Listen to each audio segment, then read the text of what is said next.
Hello students. तो कैसे हैं आप सभी लोग। तो जैसा कि आप सभी लोगों के हम लिए जो है दिल्ली पुलिस का प्रैक्टिस सेट करवा रहे हैं। तो ऑलरेडी हमने 14 वीडियो अपलोड कर दी हैं जो कि आपको Delhi police constable practice set नाम के प्लेलिस्ट में मिल जाएंगी। आज जो है आपका 15वीं वीडियो होने वाली है। बीच में मान लेते हैं कि आपका एक बार 3 दिन का गैप हुआ था और एक बार 2 दिन का गैप हो गया। कुछ फैमिली इशूज थे, कुछ मेरे काम थे जिसकी वजह से हो गया। बाकी आगे आप लोगों के लिए नहीं करेंगे क्योंकि देखिए, कल एक भाई हैं चंदन, उनका कमेंट आ रहा था कि सर आप हमेशा ही बोलते हैं गैप नहीं करेंगे और आप गैप फिर से कर देते हैं। ऐसी कोई बात नहीं भाई, इस बात को ज़्यादा नहीं सोचना है। मेरा ये हमेशा रहता है प्लान कि आप लोगों के लिए ज़्यादा से ज़्यादा कंटेंट दे पाऊँ। यहाँ पर कोशिश करता हूँ, लेकिन कभी कभी इशूज हो जाते हैं एंड आप आगे कंटिन्यू रखेंगे सारा कुछ। तो चलिए बिना टाइम वेस्ट के हम शुरुआत करेंगे। यहाँ पर पहला क्वेश्चन है कि बजरंग पूनिया किस खेल से संबंधित है। देखिए, अगर बजरंग पूनिया के बारे में पता है तो बजरंग पूनिया क्या था कि अगर आपने टोक्यो ओलंपिक जो है 2020 वाला पढ़ा हुआ है तो आपको ज़रूर पता होगा बजरंग पूनिया के बारे में, क्योंकि इनका जो खेल है वो कुश्ती है, यानी कि रेसलिंग से इनका संबंध है। और देखिए, टोक्यो अगर ओलंपिक 2020 की बात करें तो कुल 7 पदक जीते गए थे भारत की ओर से, जिसमें कि आपका एक गोल्ड शामिल था, 2 सिल्वर आपके थे और 2 सिल्वर के साथ में क्या था कि आपके 4 ब्रॉन्ज मेडल शामिल थे। तो जो एक इन 4 में से ब्रॉन्ज मेडल था वो जीता गया था यहाँ पर बजरंग पूनिया के द्वारा। बाकी गोल्ड मेडल तो सभी को पता है, क्योंकि गोल्डन बॉय वही है जो हर जो भी स्पोर्ट हो रहा है सब में गोल्ड ही लेकर के आ रहे हैं। तो ये गोल्ड जो है नीरज चोपड़ा ने जीता भाला फेंक के अंदर। और दूसरी चीज जो थी यहाँ पर सिल्वर मेडल, आपको पता है कि एक जीता हुआ था मीराबाई चानू ने और दूसरा जीता हुआ था वो कुश्ती के अंदर जीता गया था, जो कि यहाँ पर जीता गया था रवि दहिया के द्वारा। बाकी देखिए, कुछ अवार्ड भी इनको मिले हुए हैं, क्योंकि जो अर्जुन पुरस्कार था वो इनको 2015 में दिया गया, पद्म श्री था वो 2019 में दिया गया, राजीव गांधी जो खेल रत्न पुरस्कार था वो 2019 में दिया गया था, और जो यहाँ पर फिक्की इंडिया स्पोर्ट्स का अवार्ड था वो इन्हें जो है 2020 में दिया गया था। इससे आगे और देखेंगे जो कुछ खेल हैं जो कुश्ती से संबंधित है। पहला तो यहाँ पर केडी जाधव, जो कि व्यक्तिगत श्रेणी में 1952 के ओलंपिक में इन्होंने जीता हुआ था, ये पूछा जाता है। सुशील कुमार पूछा गया था, ये योगेश्वर दत्त भी पता होगा। साक्षी मलिक, जिन्होंने 2016 के ओलंपिक जो रियो वाला हुआ था उसमें मेडल जीता हुआ था। विनेश फोगाट। तो ये सारे नाम याद रखना है जो कुश्ती से संबंधित है। मुक्केबाजी में सबसे ऊपर नाम आता है मैरी कॉम का, उसके बाद विजेंदर सिंह है, सरिता देवी हैं, ये जो है मुक्केबाजी से संबंधित। हॉकी की बात करें तो ध्यानचंद, संदीप सिंह, रानी रामपाल। कई बार पूछा गया है कि जो रानी रामपाल हैं उनका संबंध जो है किस खेल से है, तो ये भी पूछ लिया जाता है। मनप्रीत सिंह एक फेमस नाम है, तो मनप्रीत सिंह हो जाता है। इसके साथ पीआर श्रीजेश कई बार पूछा जाता है, तो वो भी यहाँ पर हो जाता है।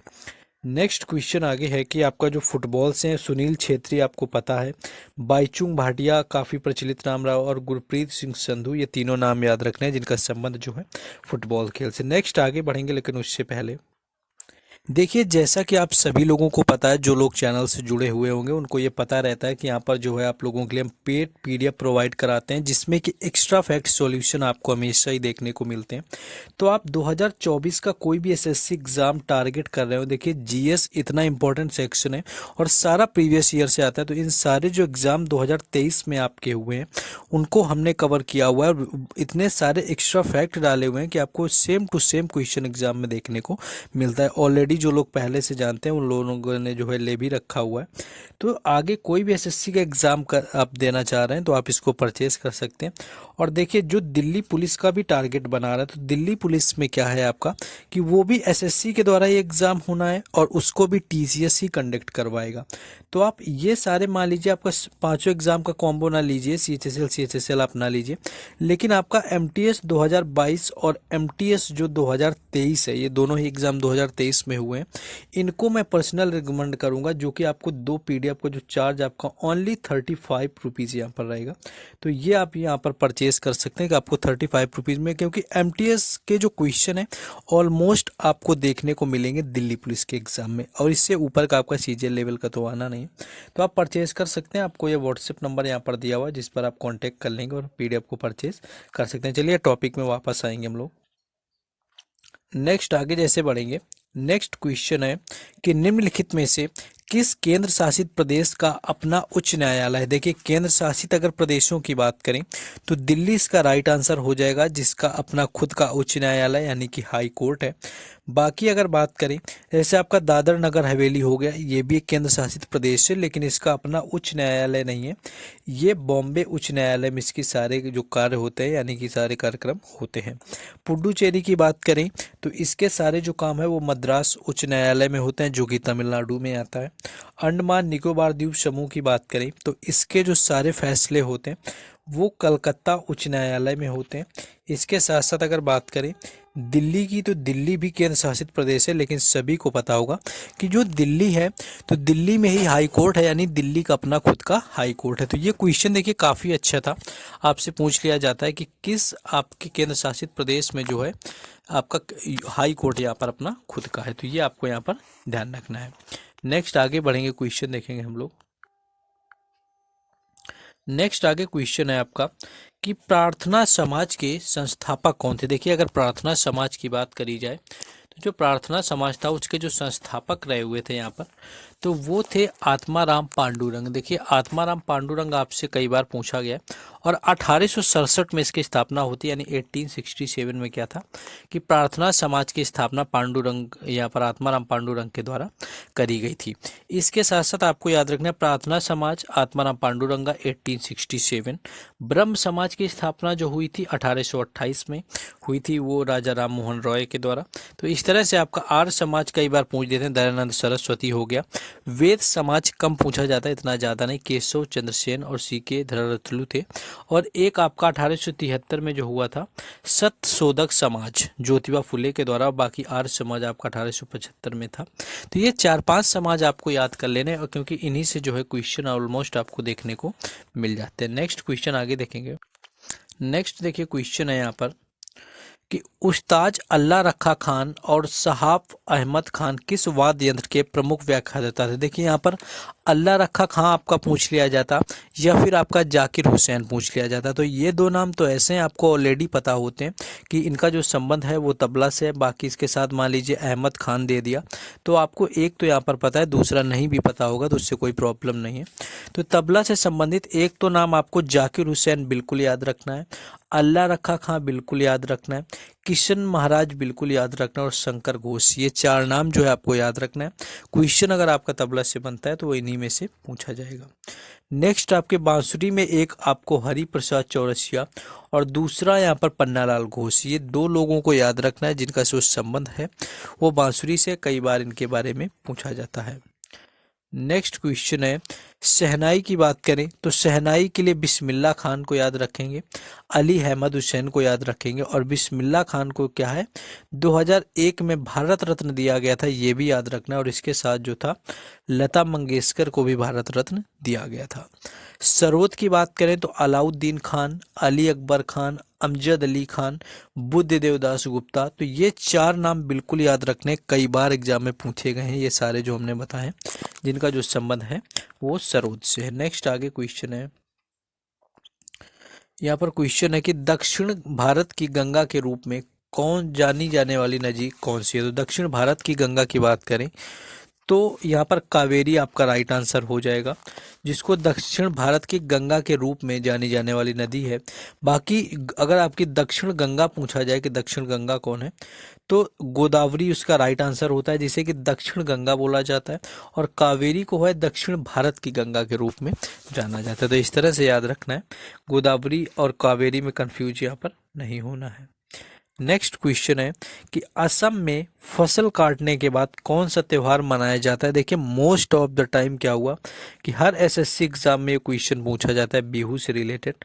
तो असम का त्यौहार है जो कि फसल काटने के बाद मनाया जाता है, और बिहू इसका राइट आंसर होता है। तो यहाँ पर देखिए बिहू है जो कि असम राज्य इसका राइट आंसर हो जाता है बिहू का।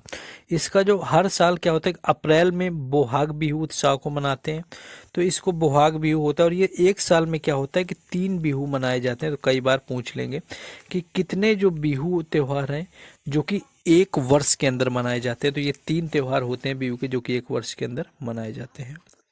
नेक्स्ट है कि the man who knew infinity. तो यहाँ पर जो है आपकी एक बुक है the man who knew infinity, पुस्तक किसकी जीवनी पर है? तो श्रीनिवास यहाँ पर रामानुजम राइट आंसर हो जाएगा, जिनकी यहाँ पर बायोग्राफी है the man who knew infinity, यानी कि जो इन्फिनिटी को भी जानता था आदमी। तो श्रीनिवास रामानुजन इसका राइट आंसर हो जाएगा, जो कि भारत के गणितज्ञ रहे हुए हैं और 2015 में ब्रिटिश जीवनी पर आधारित एक ड्रामा फिल्म भी इनकी है। नेक्स्ट आगे देखेंगे। नेक्स्ट क्वेश्चन है, देखिए ऊपर ये क्वेश्चन आपको ऑलरेडी हम बता के आए थोड़ा इस बारे में कि ब्रह्म समाज की स्थापना किसने करी। तो देखिए ब्रह्म समाज की अगर बात कर ली जाए तो राजा राम मोहन रॉय इसका राइट आंसर हो जाएगा, जिनके द्वारा क्या था, राजा राम मोहन रॉय ने ब्रह्म समाज की स्थापना करी। इन्होंने क्या किया कि पहले आत्मीय सभा बनाई 1815 से 1819 तक, और इसी का नाम बदला गया और 1828 में जो है ब्रह्म समाज नाम से इसका उदय हुआ, जिन्हें कि आधुनिक भारत के पिता के रूप में भी जाना गया। बाकी आपको चार बता चुके कि 1867 में आपका प्रार्थना समाज, 1873 में आपका सत्यशोधक समाज और 1875 में आपका आर्य समाज। दयानंद सरस्वती 73 आपका सत्यशोधक समाज, ज्योतिबा फूले 1867 आत्माराम पांडुरंगा प्रार्थना समाज। तो इनको भी यहाँ पर याद रखेंगे। नेक्स्ट क्वेश्चन है कि हॉकी में कितने खिलाड़ी होते हैं। बिल्कुल आसान सा क्वेश्चन लगता है, लेकिन कई बार एग्जाम में एसएससी के इस तरह के क्वेश्चन पूछे गए। हॉकी पूछ ले आपसे, या यहाँ पर फुटबॉल लिख देता, या इसके बजाय आपका क्रिकेट दे देता। इन सब में पता है कि 11-11 ही होते हैं। बास्केटबॉल कई बार आपसे पूछा गया, तो बास्केटबॉल में जो खिलाड़ियों की संख्या होती है वो 5 होती है। नेक्स्ट क्वेश्चन है, स्वतंत्रता का अधिकार किस भाग में आता है। देखिए स्वतंत्रता के अधिकार की बात करें तो ये आता है मूल अधिकारों के अंतर्गत, और जो मूल अधिकार हैं यानी जो हमारे हैं उन्हें किस भाग में दिया गया, तो इनको दिया गया भाग 3 में। इन्हें लिया कहाँ से गया, तो यूएसए यानी कि अमेरिका के संविधान से मूल यहाँ पर अधिकार लिए गए। अगर मौलिक कर्तव्य की बात हो जाती कि कहाँ से लिए गए, तो वो लिए जाते फिर रूस से, और जो रूस से लिए गए थे, और आपके देखिए रूस से लिए गए, और भाग 4 का यानी कि 4 का में उन्हें रखा गया।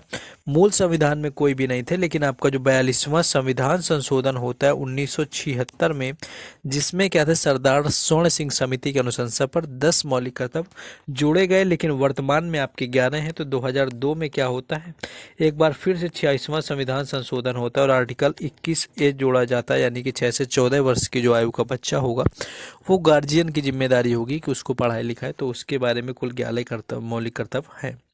तो स्वतंत्रता के अधिकार की बात करें तो यह अनुच्छेद 19 से 22 तक आपका दिया हुआ है। बाकी आपको पता ही है कि आपका 14 से 18 आपका होता है समानता का अधिकार, फिर उसके बाद 19 से 22 आपका स्वतंत्रता का, फिर 23 से 24 जो होता है आपका शोषण के विरुद्ध अधिकार, फिर आपका 25 से जो 28 होता है वो आपका धार्मिक स्वतंत्रता का अधिकार होता है। तो वहाँ पर धार्मिक स्वतंत्रता आपकी जो आ जाती है। नेक्स्ट क्वेश्चन आगे है, इसके बारे में अब ज़्यादा नहीं देखेंगे हम लोग। नेक्स्ट है कि अंग्रेजों के भारत छोड़ने पर भारत की साक्षरता दर कितनी थी, यानी साक्षरता दर यहाँ पर पूछी गई। देखिए वर्तमान में अगर आपकी कई बार पूछी जाए तो आपकी अप्रोक्स 74% यानी 74% है भारत की साक्षरता वर्तमान में। लेकिन जब 1947 में भारत का में ब्रिटिश का शासन समाप्त हुआ था, उस समय जो साक्षरता दर रही हुई थी वो मात्र 16% थी। आप सोच सकते हैं only 16% people were educated at the time when India got freedom. तो यहाँ पर आप देखिए कितना ह्यूज डिफरेंस एक देखने को बीच में मिल रहा है यहाँ पर एजुकेशन को लेकर। चलिए नेक्स्ट में जाते हैं कि एक अम्ल और क्षार के बीच की प्रतिक्रिया को किस रूप में जानते हैं। मान लीजिए आपने 12th भी किया होगा तो इतना तो आपको आसानी से समझाया होगा कि जब अम्ल और क्षार आपस में क्रिया करते हैं, मिल जाते हैं, तो वहाँ पर मामला जो होता है वो उदासीन हो जाता है। तो आपको पता होगा एक क्षार के साथ एक अम्ल की प्रतिक्रिया होती है उसे आपकी उदासीनीकरण अपक्रिया कहा जाता है। आगे कुछ आपसे टर्म जो है वर्ड के पूछ सकते हैं, जैसे कि आपका ऊर्ध्वपातन पूछ लिया जाए क्या होता है। तो देखिए जो ऊर्ध्वपातन होता है ये क्या होता है कि बिना किसी तरल अवस्था में बदले ठोस को सीधे गैसीय अवस्था में परिवर्तित कर देना। मान लीजिए कोई सॉलिड फॉर्म में कोई चीज़ है, उसको मैं ये नहीं कि आप उसको मान लीजिए बर्फ़ आपका दे दिया, उसको आप पिघलाएंगे, फिर लिक्विड होगा, फिर आप उसको इवेपोरेट करेंगे, इस तरह से नहीं करना। डायरेक्ट जो हो कोई चीज़ आपकी सॉलिड फॉर्म से गैस फॉर्म में चेंज करना जो होता है वो ऊर्ध्वपातन कहलाता है। संघनन क्या होता है कि गैस को तरल रूप में रूपांतरण, यानी कि आप किसी बर्तन में गैस को आप स्टोर कर देते हैं और उसको लिक्विड फॉर्म में बना देते हैं, तो वो आपका संघनन कहलाता है। तो ये भी आपसे टर्म पूछे जा सकते हैं, कई बार इसी तरह से पूछ लिया जाता है। निस्तारण क्या होता है कि अमिश्रित तरल पदार्थ या तरल के मिश्रण को एक निलंबन जैसे ठोस मिश्रण के पृथक्करण के लिए प्रक्रिया। तो यहाँ पर आपके लिक्विड को सॉलिड में बदल देते हैं, तो यहाँ पर पूछा गया है। नेक्स्ट क्वेश्चन आगे है कि कौन सा पौधा ऊतक मुख्य रूप से पानी और खनिजों के परिवहन से संबंधित है। कुल मिलाकर इसका मतलब ये आपसे कहा गया है कि कौन सा ऊतक होता है पौधों में जो कि पानी और खनिज को लेकर के जाता है। तो ये आपका जाइलम कहलाता है। दो होते हैं आपके, जाइलम और फाइलम। तो जाइलम जो है आपका ऊतक के दो प्रकार के तत्वों अर्थात जाइलम वाहिकाओं और वहनिकाओं से होकर के जाती है, जो कि खनिजों को पौधों की जड़ों तक, उसकी पत्तियों तक पहुंचाया जाता है। तो ये जाइलम का कार्य होता है। नेक्स्ट क्वेश्चन है, उस बल का क्या नाम है जिसके द्वारा पृथ्वी सब कुछ अपनी ओर खींचती है। बिल्कुल आसान सा क्वेश्चन है, गुरुत्वाकर्षण यहाँ पर है।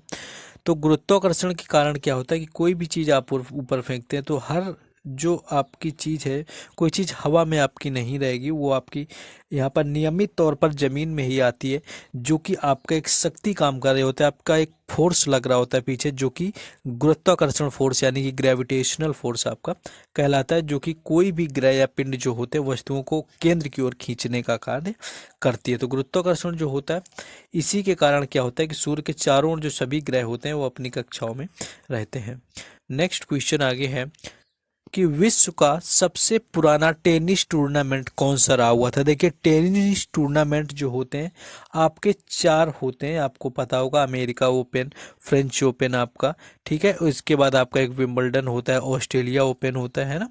तो यहाँ पर इन चारों में आपका टेनिस का सबसे पुराना टूर्नामेंट पूछा है। इंपॉर्टेंट क्वेश्चन है, देखिए इसको आप नोट कर लेंगे। तो ये होता है विंबलडन वाला टूर्नामेंट, जो कि सबसे पुराना ग्रैंड स्लैम टेनिस टूर्नामेंट होता है। इसकी अगर आपसे कभी शुरुआत पूछ लें, स्टार्टिंग कब हुई थी, तो 1877 में जो है इसकी शुरुआत करी गई थी। और यह grass court tennis grand slam इन चारों स्पर्धाओं में सबसे पुराना है। तो ये खेला किस में जाता है, तो यह ग्रास यानी कि घास के मैदान में ये जो टूर्नामेंट खेला जाता है, और पूरी दुनिया में सबसे पुराना और अभी भी करंट में आपका एक्टिव यानी कि सक्रिय है। तो जो आपका होता है, इसकी प्रतियोगिता की बात करें तो आमतौर पर आपका जून के अंत में या जुलाई की शुरुआत में इसका आयोजन किया जाता है। तो विंबलडन के बारे में जो है इतनी बातें याद रखना है। इसके बाद चार में आपके ग्रैंड स्लैम, जैसे ऑस्ट्रेलियन ओपन हो गया आपका, एक फ्रेंच ओपन और एक विंबलडन, और एक हो गया आपका यूएस ओपन। यूएस ओपन की शुरुआत जो हुई थी 1881 में हुई थी, और आपकी विंबलडन की 1877 में। तो इसके बाद क्या था, यूएस ओपन यानी अमेरिका कप की शुरुआत हुई थी, और यह सालाना आयोजित किया जाता है। अगस्त में अंतिम सोमवार से शुरू होता है और अगस्त के और सितंबर के 2 सप्ताह तक चलता है। तो यह टूर्नामेंट जो होता है ये हार्ड कोर्ट पर खेला जाता है। देखिए, विंबलडन आपका ग्रास कोर्ट पर होता है, ये आपका क्या होता है कि हार्ड कोर्ट पर होता है। नेक्स्ट इसके बाद आपका आता है फ्रेंच ओपन, जिसकी शुरुआत 1891 में हुई थी, और इसे गैरोस टूर्नामेंट के नाम से भी जानते हैं। और ये क्या होता है, ये मई और जून के समय में इसको खेला जाता है, और ये जो होता है क्ले कोर्ट पर खेला जाता है। तो कई बार ये पूछ दे कि कौन सा टेनिस का टूर्नामेंट क्ले कोर्ट पर खेला जाता है, तो क्ले कोर्ट पर जो आपका खेला जाएगा वो फ्रेंच ओपन होता है। और उसके बाद सबसे लास्ट का जो टूर्नामेंट आपका आता है वो था ऑस्ट्रेलियन ओपन, जिसकी शुरुआत 1905 में हुई थी। तो इनकी डेट भी याद रखनी, 4 ही है यहाँ पर, कि कौन किस आपके ईयर में शुरू हुए थे और किस कोर्ट पर खेले जाते हैं। तो इतनी चीज़ें याद रखना है। यह टूर्नामेंट आपका जनवरी में हो जाता है, यानी ऑस्ट्रेलियन ओपन साल में सबसे पहले होता है, और यह भी हार्ड कोर्ट पर खेला जाता है। तो हार्ड कोर्ट पर आपके कौन कौन से खेले जाते हैं, एक तो आपका हो गया यूएस ओपन, दूसरा आपका हो गया ऑस्ट्रेलिया ओपन, बाकी आपका जो फ्रेंच ओपन बताया वो तो आपका क्ले कोर्ट पर होगा ही होगा आपका यहाँ पर। तो ये आपका हो जाएगा, तो इतना यहाँ पर याद रखना है। बाकी विंबलडन सबसे पुराना और ग्रास कोर्ट पर वो खेला जाता है। नेक्स्ट है पंचामृत योजना किस राज्य में शुरू की गई थी। देखिए, पंचामृत अगर योजना की बात करें तो ये शुरू की करी गई आपकी पंचामृत योजना। किसानों की आय दोगुनी करने का लक्ष्य इसमें रखा गया था और उत्तर प्रदेश में ये शुरू करी गई थी। नेक्स्ट है कि कोशिका की खोज किसने की थी, तो रॉबर्ट हुक इसका राइट आंसर हो जाएगा। बायोलॉजी का बेसिक क्वेश्चन है यहाँ पर कि किसने शुरुआत करी हुई थी, तो यहाँ पर आपका हो जाएगा। नेक्स्ट क्वेश्चन है कि वर्ष 2021 का अभिनंदन सरोजा राष्ट्रीय पुरस्कार किसे दिया गया था। तो देखिए 2021 की बात करें तो अपर्णा सतीशन को मिला हुआ था, और जो कि कुचिपुड़ी नृत्य से संबंधित है। भरतनाट्यम नर्तक भी है। कुचिपुड़ी जो है आंध्र प्रदेश का शास्त्रीय नृत्य है, और इन्हें नवंबर 2021 में शास्त्रीय नृत्य में उनके योगदान के लिए अभिनंदन सरोजा पुरस्कार से सम्मानित किया गया। तो ये था आज आपका 15th यहाँ पर वीडियो। ऑलरेडी आपके सारे प्लेलिस्ट में जाते हैं। बाकी अगर थोड़ा भी सेशन ठीक लगा हो तो आप लोग just like the video, share with your friend and don't forget to subscribe our channel, क्योंकि हर एग्ज़ाम का आपको एनालिसिस भी यहीं पर देंगे, इंपॉर्टेंट क्लासेस भी करवाएंगे। And the most important thing कि आपको सारी अपडेट और पीडीएफ वगैरह जो है टेलीग्राम चैनल और व्हाट्सएप ग्रुप पर मिलती हैं, जिनके लिंक आपको ऑलरेडी डिस्क्रिप्शन में दिए जा चुके हैं। तो डिस्क्रिप्शन में जा करके वहाँ पर जुड़ जाइए। Let's meet tomorrow. जय हिंद।